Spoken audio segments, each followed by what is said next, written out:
My iPhone's actually gone dead the minute I walked in. I was wondering if there's anything you could offer to help me get it fixed. All things are possible.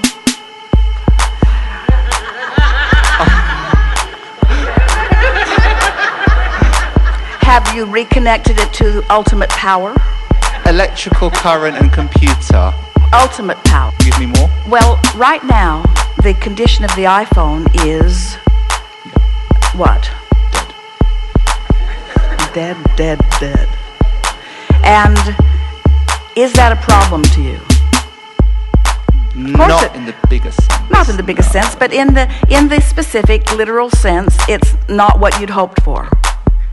So can you accept with us that when a problem presents itself, has this been coming along? Has it been acting squirrely? Has it been giving you less performance? Has it been slowing down? Has it been slow to respond to commands? Has it been hard to charge? Has there been any evidence of this in the process? No, it literally had all my questions then as soon as I walked into this call. Well, the reason that we were asking is because if there has been a string of things that have been bothering you, then there have been a string of solutions in the process. In a case where it's an abrupt problem, then there's a sort of abrupt solution. And the thing that we emphatically want you to accept is that there is an abrupt solution. Now, how do you think it went? In other words, you had all of these questions that were sort of lined up. How did it go? Were they in the iPhone only, or did you have them as well? What we're getting at is, do you feel... Is there a reliance on a contraption? In other words, are you relying on do you find yourself dependent upon your contraption, or is it enhancing your experience? Which way is it leaning?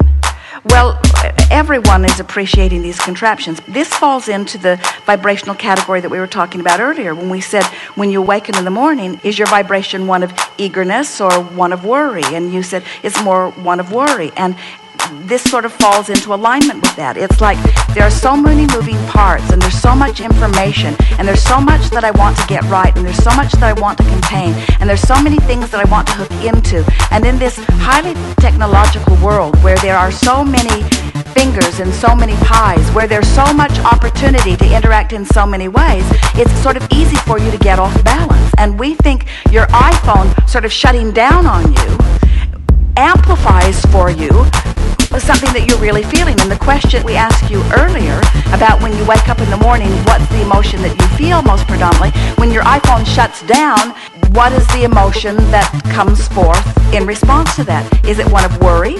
We want you to reach this place where no matter what happens, the vibration of worry, the emotion of worry is not the one that comes forward. Jerry and Esther have been moving around for a long time in a monster bus that has so many moving parts. And it occurred to them recently that Esther really liked it because she could take everything that mattered to her everywhere she goes. Which means everything that mattered to her everywhere she goes. Drawers and drawers of possible things she might want to work on. Drawers and drawers of family pictures. Drawers and drawers of things that she hasn't worn in the 10 years that she's been dragging them from place to place. In other words, drawers and drawers of things down under. Drawers and drawers of things that they might need. Drawers and drawers and drawers and drawers.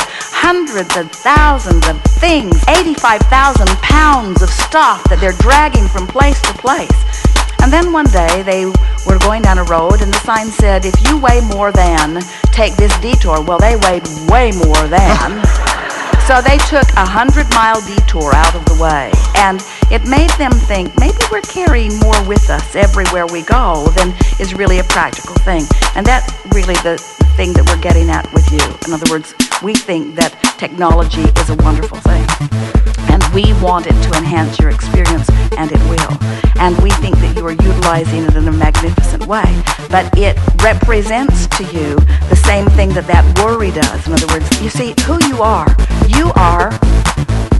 source energy in a physical body who has access to everything necessary at all times. It's just this slightest vibrational adjustment. And we think that the universe is explaining to you that all of those questions that you put into that iPhone for the sake of not wanting to forget them so that you could could deliver them in a coherent and comprehensive and nice unfolding way. We want you to understand that the universe knows that you don't need the contraption for that part of your life, and that there are a whole lot of things that a whole lot of you are beginning to depend upon your technology for, and in doing so, you are leaving out a part of your connection with infinite intelligence that would serve you far, far better.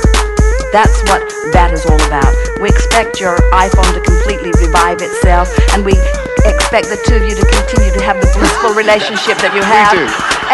And we don't see any reason that you shouldn't put it under your pillow every night and let it be one of the things that you love and bless, as Esther does her pillow. But that is what it is about. Cool. Good time for a segment of lunch.